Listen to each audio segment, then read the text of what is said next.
찰스 디킨스의 블리크 하우스 38번째 투쟁. 청량한 집으로 다시 돌아갈 시간이 되었을 때 우리는 약속 시간을 정확히 지켰고 압도적인 환영을 받았습니다. 저는 건강과 기력을 완전히 회복했고 방에 집 열쇠가 준비되어 있는 것을 보고 마치 새해를 맞이한 것처럼 기분 좋게 작은 종소리를 울리며 문을 열었습니다. 다시 한번 의무야, 의무야 했어. 내가 말했습니다. 무슨 일이 있어도 즐겁고 만족스럽게, 아니, 그 이상으로 기쁘지 않다면 그렇게 해야 해. 내가 너에게 할 말은 그게 다야, 얘야. 처음 며칠 아침은 너무나 분주하고 바쁘게 돌아다녔습니다. 결산, 그롤러와 지방 곳곳을 쉴 새 없이 오가야 했고 서랍과 책장을 쉴 새 없이 정리해야 했으며 완전히 새로운 시작을 해야 했기에 한순간도 쉴 틈이 없었습니다. 하지만 이 모든 정리가 끝나고 모든 것이 정리되자 체스니 월드에서 파기했던 편지에 어떤 내용이 떠올라 런던에 몇 시간 동안 머물기로 결심했습니다. 캐디 젤리비 처녀 시절성이 너무 자연스러워서 항상 그 이름으로 불렀다를 이번 방문의 구실로 삼았고 이전에 그녀에게 작은 싸움 여행에 동행해 달라고 부탁하는 쪽지를 썼다. 아침 일찍 집을 나서 역마차를 타고 런던에 도착하니 시간도 빠듯해서 전날 뉴먼 스트리트에 도착할 수 있었다. 결혼식 이후로 나를 보지 못했던 캐디는 너무나 기뻐하고 애정 어린 눈빛으로 나를 바라보았기에 그녀의 남편을 질투하게 만들까봐 걱정이 앞섰다. 하지만 그는 나름대로 똑같이 나빴다. 아니, 똑같이 좋았다.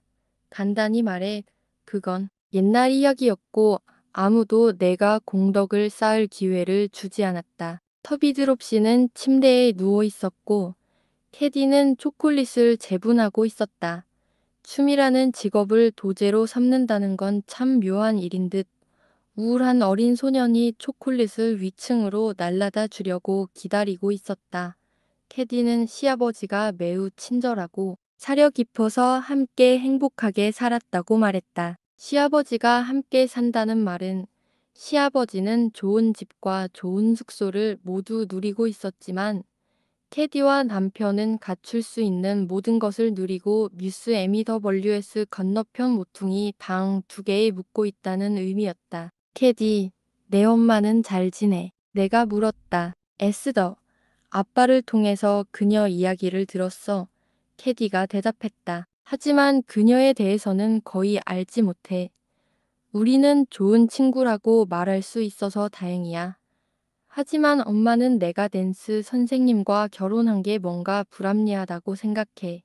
그리고 그게 엄마한테까지 번질까봐 좀 걱정돼. 저는 젤리비 부인이 망원경을 들고 다른 사람들을 찾아 지평선을 풀어보기 전에 자신의 자연스러운 의무와 책임을 다했다면 어리석은 행동을 하지 않도록 최선의 예방 조치를 취했을 것이라고 생각했습니다. 하지만 저는 이 사실을 저만 알고 있었다는 점은 굳이 말할 필요도 없습니다. 그리고 내 아빠는 캐디. 그는 매일 저녁 여기로 와요. 캐디가 대답했다. 그리고 그 구석에 앉는 걸 너무 좋아해서 그를 보는 게 정말 즐거워요. 모서리를 보니 벽에 젤리비 씨의 머리 자국이 선명하게 보였다. 그가 그 자국을 묻을 곳을 찾았다는 사실에 외환이 되었다. 그리고 캐디, 내가 말했다. 넌 항상 바쁘잖아. 내가 꼼짝 못하잖아. 캐디가 대답했다. 정말이야. 자네에게 큰 비밀을 하나 말해주려고 수업을 할 자격을 갖추려고 하는 중이야. 왕자의 건강이 좋지 않아서 내가 도와드리고 싶어. 학교도 있고 수업도 있고 개인 학생도 있고 견습생도 있으니 정말 할 일이 너무 많아. 불쌍한 친구. 견습생이라는 개념이 나에게는 여전히 너무 이상해서 캐디에게 견습생이 많은지 물었습니다. 4명이에요. 캐디가 말했다. 1명은 집 안에, 3명은 집 밖에 있어요. 아주 착한 아이들이죠. 같이 있으면 아이들처럼 놀아요. 공부는 안 하고요. 그래서 방금 보신 그 꼬마는 텅 빈 부엌에서 혼자 왈츠를 추고 나머지 아이들은 최대한 집안에 나눠서 돌보죠. 물론 그건 그들의 발걸음에만 해당되는 거지요. 내가 말했다. 스텝 때문에만. 캐디가 말했다. 그렇게 연습하는 거야. 몇 시간이고 어떤 스텝을 밟든 간에 말이야. 학원에서 춤을 추는데 이맘때쯤이면 매일 아침 5시에 피겨를 추잖아. 이게 뭐야, 정말 힘든 삶이야. 나는 소리쳤다. 내 사랑. 정말이야. 캐디가 미소를 지으며 대답했다. 아침에 야외 연습생들이 우리에게 전화를 걸 때 종이 우리 방으로 울려 퍼지는데 터비드롭 노인을 방해하지 않기 위해서지. 창문을 열고 그들이 팔에 작은 펌프스를 끼고 현관 앞에 서 있는 모습을 보면 사실 스윕스가 생각나. 이 모든 것이 나에게 예술을 독특한 시각으로 보여주었다는 것은 분명했다. 캐디는 그녀의 소통 효과를 즐겼고 자신의 연구 내용을 쾌활하게 이야기해 주었다. 있잖아요. 비용을 아끼려면 피아노도 좀 알아야 하고 악기도 좀 알아야 해요. 그래서 우리 직업의 세부적인 부분뿐만 아니라 그 두 악기도 연습해야 해요. 엄마가 다른 사람들과 같았다면 저도 음악 지식이 조금 있었을지도 몰라요. 하지만 전 음악 지식이 전혀 없었어요. 그래서 처음에는 좀 낙담스럽기도 하죠. 하지만 저는 청력이 아주 좋고 고된 일에 익숙해요. 어쨌든 엄마께 감사해야 할 일이에요. 그리고 뜻이 있으면 길이 있어요. 예스더. 세상 어디든. 캐디는 이렇게 말하며 작고 짤랑거리는 스퀘어 피아노 앞에 웃으며 앉아 씩씩하게 쿼드리를 연주했다. 그러고는 기분 좋게 얼굴을 붉히며 다시 일어서서 여전히 웃으면서 말했다. 제발 저 좀 비웃지 마세요. 저 애는 정말 귀여운 애예요. 차라리 울고 싶었지만 그러지 않았습니다. 온 마음을 다해 그녀를 격려하고 칭찬했습니다. 비록 그녀가 댄스 선생님의 아내였고 비록 야망이 제한적이기는 했지만 댄스 선생님이 되고자 했을 뿐 그녀가 자연스럽고 건전하며 사랑해 찬 근면과 인내의 길을 개척해 나갔다고 저는 진심으로 믿었습니다. 그것은 마치 사명만큼이나 훌륭한 것이었습니다. 캐디가 기뻐하며 말했다.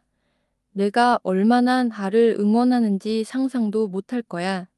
내가 너한테 빚진 게 얼마나 많은지 넌 모를 거야. 에스더.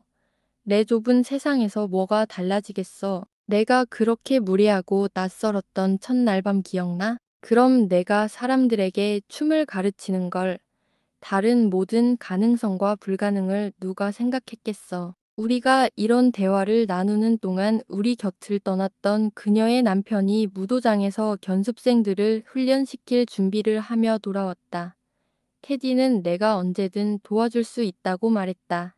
하지만 아직 내 차례가 아니라고 나는 그녀에게 기꺼이 말했다. 그때 그녀를 데려가기에는 너무 아쉬웠기 때문이다.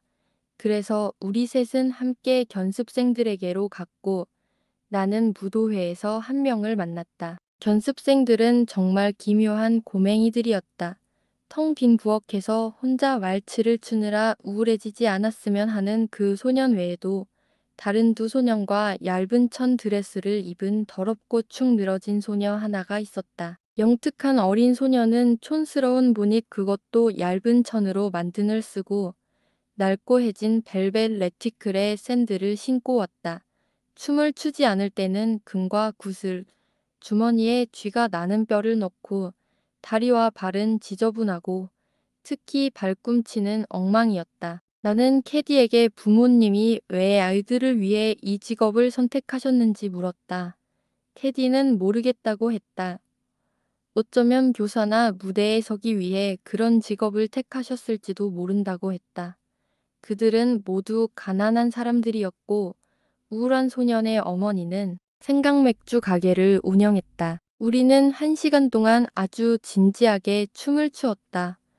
우울한 아이는 하체를 훌륭하게 다루었고 허리를 넘지는 않았지만 어느 정도 즐거움을 느끼는 듯했다. 캐디는 남편을 잘 관찰하고 그에게서 영향을 받은 듯했지만 나름대로 우아함과 침착함을 갖추었는데 예쁜 얼굴과 풍채에 더해져 보기 드문 호감을 불러일으켰다. 그녀는 이미 그에게 젊은이들을 가르치는 일에서 많은 부분을 덜어주었고 그는 할 일이 있을 때만 자신의 역할을 맡아 춤을 추는 것을 제외하고는 거의 간섭하지 않았다. 그는 항상 그 곡조를 연주했다. 멍한 아이의 허세와 남자아이들에게 보이는 얌전한 태도는 볼만했다. 그렇게 우리는 시계를 보며 1시간 동안 춤을 추었다. 연습이 끝나자 캐디의 남편은 교회 학교에 갈 준비를 했고 캐디는 나와 함께 나갈 준비를 하려고 도망쳤다. 나는 잠시 무도회장에 앉아 연습생들을 바라보았다. 두 옥의 소녀는 계단으로 올라가 반장화를 신고 옥내 소년의 머리카락을 잡아당겼다. 그가 반대하는 모습에서 짐작할 수 있었다. 재킷 단추를 채우고 펌프스를 꽂은 채 돌아온 그들은 차가운 빵과 고기가 든 봉지를 꺼내 벽에 그려진 리라 아래에 야영했다. 작고 얇아 보이는 아이는 샌들을 레티큘에 넣고 달아빠진 구두를 신은 후 고개를 단번에 저어 촌스러운 보닛 속으로 쑤셔 넣었다. 춤추는 걸 좋아하냐고 묻자 남자애들이랑은 안 해. 라고 대답하며 보닛을 턱에 묶고는 경멸스러운 표정으로 집으로 돌아갔다. 터비드롭 씨가 너무 죄송해하셔요. 캐디가 말했다. 아직 옷을 다 입지 못하셔서 떠나시기 전에 뵙지 못해서 죄송해요. 에스더. 당신은 그분이 아주 아끼시는 분이시잖아요. 나는 그에게 매우 감사하다는 뜻을 표했지만 그런 관심은 기꺼이 사양하겠다고 덧붙일 필요는 없다고 생각했다. 옷 입는데 시간이 오래 걸려요. 캐디가 말했다. 그런 일로 엄청 존경받고 또 뒷받침할 만한 평판이 있으니까요. 아빠한테 얼마나 친절한지 상상도 못할 거예요.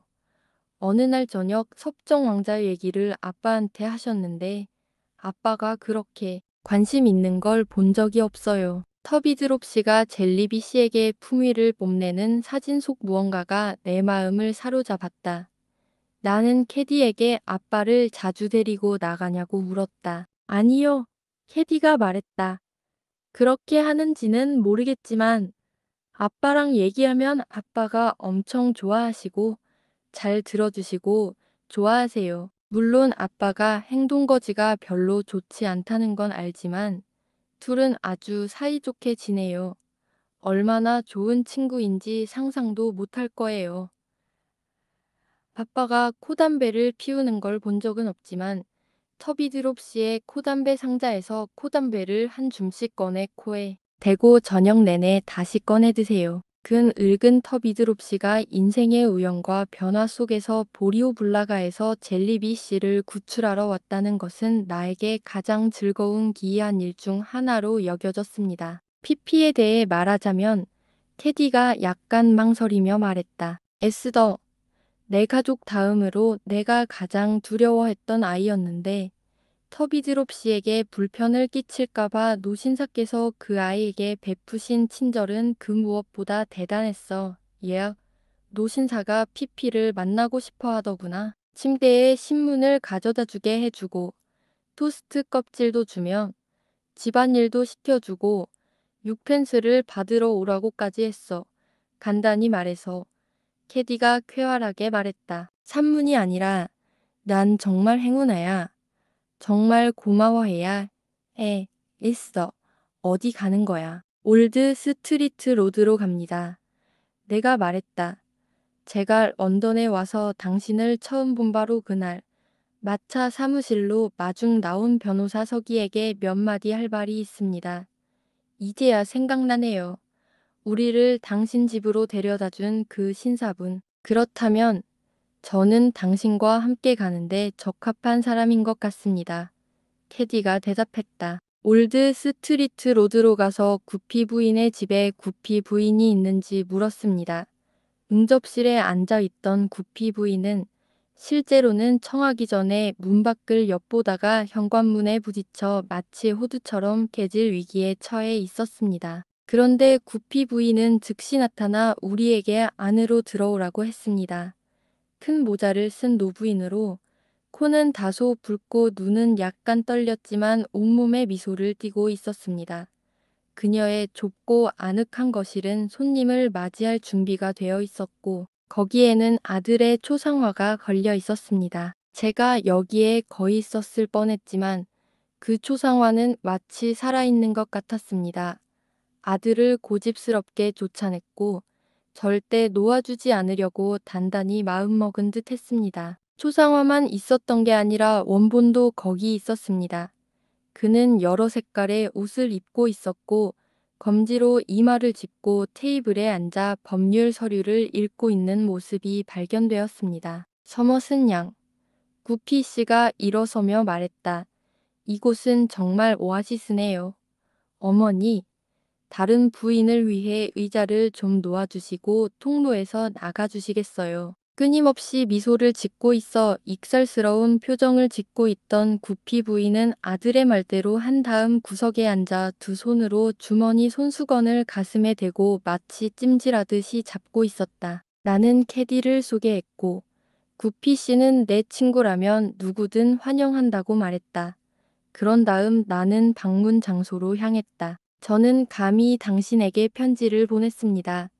선생님, 내가 말했다. 구피 씨는 가슴 주머니에서 영수증을 꺼내 입술에 대고는 고개를 숙여 주머니에 다시 넣음으로써 영수증을 확인했습니다. 구피 씨의 어머니는 너무 흥미로워서 고개를 끄덕이며 미소를 지으며 팔꿈치로 캐디에게 말없이 간청했습니다. 잠시만 혼자 이야기할 수 있을까요? 내가 말했다. 방금 구피 씨 어머니가 보인 그런 익살스러운 모습은 본 적이 없는 것 같습니다. 어머니는 웃음소리는 내지 않으셨지만 고개를 갸웃거리며 흔들고 손수건을 입에 대고 팔꿈치와 손, 어깨로 캐디에게 애원하셨습니다. 말로 다 할 수 없을 만큼 모두가 즐거워하셔서 작은 접이식 문을 통해 캐디를 데리고 옆방으로 가는데도 애를 먹었습니다. 서머슨 양, 구피 씨가 말했다. 아들의 불안함을 늘 걱정하는 부모의 변덕스러움은 용서해 주십시오. 제 어머니는 제 감정을 몹시 짜증 나게 하지만 어머니의 명령에 따라 행동하십니다. 내가 베일을 올렸을 때 누군가가 순식간에 구피 씨처럼 얼굴이 빨개지거나 변할 수 있다는 걸 믿을 수가 없었습니다. 잠시 여기서 뵙고 싶다고 부탁드렸습니다. 내가 말했다. 켄지 씨를 방문하는 것보다 여기 있는 게 낫겠다고 생각했습니다. 당신이 제게 비밀리에 말씀하셨던 적이 기억나서 제가 당신을 곤란하게 할까봐 두려웠기 때문입니다. 구피 씨, 분명 내가 그에게 충분히 당황스러운 일을 안겨주었을 거야. 그렇게 머뭇거리고 혼란스러워하고 놀라고 불안해하는 모습은 본 적이 없었어. 서머슨 양, 구피 씨가 더듬거리며 말했다. 저, 죄송하지만 저희 직업상 저희는 분명히 말씀드릴 필요가 있다고 생각합니다. 선생님께서 언급하신 적이 있는데 제가 직접 선언할 영광을 누렸던 그때를 말씀하신 겁니다. 목구멍에서 뭔가가 차오르는 듯 삼킬 수 없을 것 같았다. 그는 손을 그 안에 넣고 기침을 하고 얼굴을 찡그리며 다시 삼키려 했었다. 다시 기침을 하고 얼굴을 찡그리며 방 안을 둘러보고 종이를 펄럭였다. 어지러운 기분이 들었어요. 아가씨, 그가 설명했다. 정말 어지러워요. 저는, 이런 일에 좀 취약한데, 조지 때문에요. 나는 그에게 잠시 정신을 차릴 시간을 주었다. 그는 이마에 손을 얹었다가 다시 빼고 의자를 뒤쪽 구석으로 밀어넣는데 시간을 다 썼다. 제 의도는 아가씨, 구피 씨가 말했다. 이봐요. 뭔가 기관지염 같은 게 있었던 것 같은데. 그 자리에서 당신이 그 발언을 반박하고 부인할 만큼 훌륭했다는 걸 말씀드리려고요. 당신은 아마 그걸 인정하는데 이의가 없으시겠죠? 중의는 없지만 그렇게 인정해 주시면 당신 마음에는 만족스러운 일이 될지도 모르겠네요. 의심할 바가 없습니다. 내가 말했다. 제가 당신의 제안을 아무런 조건이나 조건 없이 거절했다는 것은 의심할 여지가 없습니다. 구피 씨, 감사합니다. 아가씨. 그는 힘겨운 손으로 테이블을 재며 대답했다. 지금까지는 만족스럽고 자네에게 잘한 일이야. 이건 분명 기관지염이야. 튜브에 있는 게 틀림없어. 다만 내가 이렇게 말해도 화내지 않을 거야. 굳이 그럴 필요는 없겠지만 자네의 상식이나 다른 사람의 상식이 그걸 보여주겠지. 내가 그런 선언을 한 게 최종적이고 거기서 끝났다고 말해도 말이야. 그건 충분히 이해합니다. 내가 말했다. 어쩌면 형식적인 의미는 아닐지 몰라도 당신의 마음을 만족시켜 줄 수도 있을 거예요. 아마 당신도 그걸 인정하는데 반대하지 않으실 거예요. 아가씨. 구피 씨가 말했다. 저는 그것을 아주 충분하고 솔직하게 인정합니다. 라고 나는 말했다. 고맙습니다. 구피 씨가 대답했다. 정말 영광스러운 말씀입니다. 제3의 계획과 제가 어찌할 수 없는 상황 때문에 그 제안을 번복하거나 어떤 형태로든 다시 받아들일 수 없게 되어 유감입니다. 하지만 그 제안은 우정의 정자에 얽힌, 아니, 그리움으로 남을 것입니다. 구피 씨는 기관지염이 낮자 테이블 재는 것을 멈췄다. 이제 제가 당신에게 하고 싶었던 말을 말씀드려도 될까요? 내가 말을 시작했습니다. 영광입니다. 구피 씨가 말했다. 당신의 분별력과 올바른 감각이 당신을 최대한 정직하게 만들어 줄 거라고 확신합니다. 그러니 당신이 어떤 의견을 제시하시든 기꺼이 들어드리겠습니다. 그때 당신은 정말 좋은 암시를 하셨네요. 실례합니다, 아가씨. 구피 씨가 말했다. 하지만 기록에서 벗어나 함축적인 내용을 언급하는 건 삼가야겠습니다. 제가 함축적인 내용을 언급했다는 건 인정할 수 없습니다. 그때 당신은 제가 연구해야 할 발견을 통해 제 이익을 증진시키고 제 재산을 늘릴 수 있는 방법을 찾을 수 있을 거라고 말씀하셨죠. 제가 고아 소녀라는 사실과 모든 것이 자엔다이스 씨의 자비에 빚지고 있다는 사실을 잘 알고 계셨기에 그런 믿음을 가지셨을 거라고 생각합니다. 자, 제가 당신에게 간청드리는 것의 시작이자 끝은 구피 씨, 저를 위해 그런 식으로 봉사하려는 생각을 모두 포기해 주시겠다는 친절입니다. 저도 가끔 그런 생각을 해왔고 가장 최근에는 제가 아플 때부터 생각해 왔습니다. 마침내 저는 당신이 언제라도 그 목적을 떠올리고 어떤 식으로든 행동한다면 당신을 찾아와 당신이 완전히 틀렸다는 것을 확실히 말씀드리기로 했습니다. 당신은 저와 관련하여 저에게 아무런 도움도 되지 않고 아무런 기쁨도 주지 못할 어떤 발견도 할 수 없을 것입니다. 저는 제 개인적인 이력을 잘 알고 있으며 당신이 제게 결코 도움이 될 수 없다는 것을 확실히 말씀드릴 수 있습니다. 그런 방법으로 복지를 얻으려 하시는군요. 어쩌면 당신은 이 일을 오랫동안 미뤄왔을지도 모릅니다. 그렇다면 제가 불필요한 수고를 드려 죄송합니다. 그렇지 않으시다면 제가 이미 약속드린 바를 바탕으로 앞으로는 이 일을 접어두시기를 간곡히 부탁드립니다. 제 평화를 위해 이렇게 해주시기를 간곡히 부탁드립니다. 고백해야겠습니다. 구피 씨가 말했다. 당신이 제가 당신에게 인정했던 바로 그 상식과 올바른 감정을 가지고 표현했다는 것을요. 그런 올바른 감정보다 더 만족스러운 것은 없습니다. 만약 제가 지금 당신의 의도를 오해했다면 진심으로 사과드리겠습니다. 제가 이 사과를 드리는 것으로 이해해 주시기를 바랍니다. 다만 당신의 상식과 올바른 감정이 그 필요성을 지적할 것이기에 이 사과는 현재 진행 중인 일에 국한하겠습니다. 구피 씨에게 꼭 말씀드리고 싶은 건 콧물 흘리던 그의 태도가 많이 나아졌다는 겁니다. 제가 부탁한 일을 할 수 있게 되어 정말 기뻐하는 것 같았고 부끄러워하는 기색도 보였습니다. 제가 할 말을 바로 끝내도록 허락해 주시면 다시 말할 필요가 없을 겁니다. 그가 말을 시작하려는 것을 보고 나는 말을 이었다.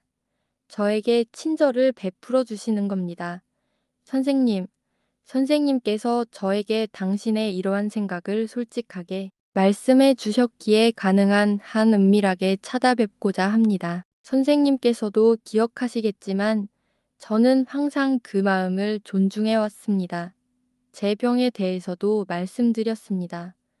제가 선생님께 부탁드릴 때 조금이라도 이의를 갖추지 않았다면 그분께는 전혀 신경 쓰지 않으셨을 거라는 것을 잘 알고 있습니다. 그래서 제가 지금 드린 간청을 드리고 선생님께서도 제가 그 간청을 들어주실 수 있도록 충분히 배려해 주시기를 바랍니다. 구피 씨의 말을 더욱 공평하게 표현하자면 그는 점점 더 부끄러워하는 표정을 지었고 이제 불타는 듯한 얼굴로 이렇게 대답했을 때 가장 부끄러워하면서도 매우 진지한 표정이었다는 것입니다. 서머슨 양, 제 말과 명예, 제 삶과 영혼을 걸고 저는 살아있는 사람으로서 당신의 뜻대로 하겠습니다. 당신의 뜻에 반하는 일은 한 걸음도 더 하지 않겠습니다. 당신이 조금이라도 만족하신다면 맹세하겠습니다. 지금 이 자리에서 제가 약속하는 바는 지금 이 문제에 대해 말씀드리는 것입니다. 구피 씨는 마치 익숙한 말을 반복하듯 재빨리 말을 이었다. 저는 진실을 말합니다. 온전한 진실, 오직 진실만을 말씀드립니다. 그러니 아주 만족스러워요. 내가 자리에서 일어나며 말했다. 정말 고맙습니다. 캐디 여보, 준비됐어요. 구피 씨 엄마가 캐디를 데리고 돌아왔고 이제 저는 구피 씨의 조용한 웃음소리와 쿡쿡 지르는 손길의 대상이 되었습니다. 우리는 작별 인사를 했습니다. 구피 씨는 마치 깨어 있는 듯 아니면 잠고대하는 듯한 태도로 우리를 문까지 배웅했고 우리는 그를 그 자리에 두고 떠났습니다. 그러나 잠시 후 그는 모자도 쓰지 않고 긴 머리카락을 휘날리며 거리를 따라 우리 뒤를 따라오더니 우리를 멈추고 열렬히 말했습니다. 서머슨 양, 제 명예와 영혼을 걸고 말씀드리건대 당신은 저를 믿으셔도 됩니다. 그렇습니다. 내가 확신을 가지고 말했다. 죄송합니다, 아가씨. 구피 씨는 한쪽 다리는 걷고 다른 쪽 다리는 거두며 말했다. 하지만 이 여인이 계시고 당신의 증인이시니 제가 진정시키고 싶은 대로 그 고백을 반복해 주시면 당신의 마음이 좀 편해질지도 모르겠습니다. 캐디, 내가 그녀에게로 돌아서며 말했다. 아마도 내가 당신에게 말할 때 당신은 놀라지 않을 거예요. 자기야, 우리는 결코 약혼한 적이 없다고요. 결혼 제안이나 약속은 전혀 없어요. 구피 씨가 제안했다. 이신사님 사이에는 결혼 제안이나 약속이 전혀 없습니다. 내가 말했다. 그는 중얼거렸다. 미들섹스주 펜톤빌의 펜톤 플레이스에 사는 윌리엄 구피입니다. 미들섹스 주 펜톤빌의 펜톤 플레이스에 사는 윌리엄 구피 씨와 저 사이에 맺어진 서약입니다. 감사합니다, 아가씨. 구피 씨가 말했다. 아주 자세히. 아니, 실례합니다만 여성분 성함과 크리스천 둘 다 말씀해 주시겠어요? 나는 그들에게 주었어요. 기혼 여성이시군요. 구피 씨가 말했다. 기혼 여성입니다. 감사합니다. 전 캐롤라인 젤리비였습니다. 미혼 여성이었고 당시 런던 시내에 있는 타비스 인에서 일했지만 교구는 아니었습니다. 지금은 옥스퍼드 스트리트 뉴먼 스트리트에 살고 있습니다. 정말 고맙습니다. 그는 집으로 달려갔다가 다시 달려 돌아왔다. 그 문제에 대해 말씀드리자면 제 3의 계획과 제가 통제할 수 없는 상황 때문에 얼마 전 완전히 끝난 일을 다시 시작하지 못하게 되어 정말 죄송합니다. 구피 씨가 쓸쓸하고 낙담한 어조로 내게 말했다. 하지만 그럴 리가 없습니다. 그럴 수도 있다는 말씀이시죠. 제가 당신에게만 말씀드리는 겁니다. 나는 절대 그럴 수 없다고 대답했다.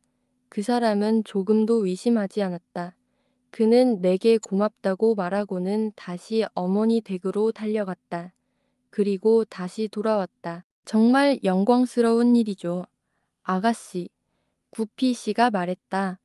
우정의 정원에 재단을 세울 수 있다면 좋겠지만 제 영혼을 걸고 말씀드리건대 당신은 제 부드러운 열정만 빼고 모든 면에서 저를 믿으셔도 됩니다. 구피 씨의 가슴에서 느껴지는 갈등과 그 때문에 어머니 집 문과 우리 집 문 사이를 쉴 새 없이 오가는 모습은 바람 부는 거리에서도 눈에 띄었고 특히 그의 머리카락이 깎이고 싶어 했기에 우리는 서둘러 그곳을 떠났다. 나는 마음이 가벼워졌지만 마지막으로 돌아왔을 때 구피 씨는 여전히 똑같은 불안한 마음으로 흔들리고 있었다. 다음 영상에서 39번째 이야기가 이어집니다.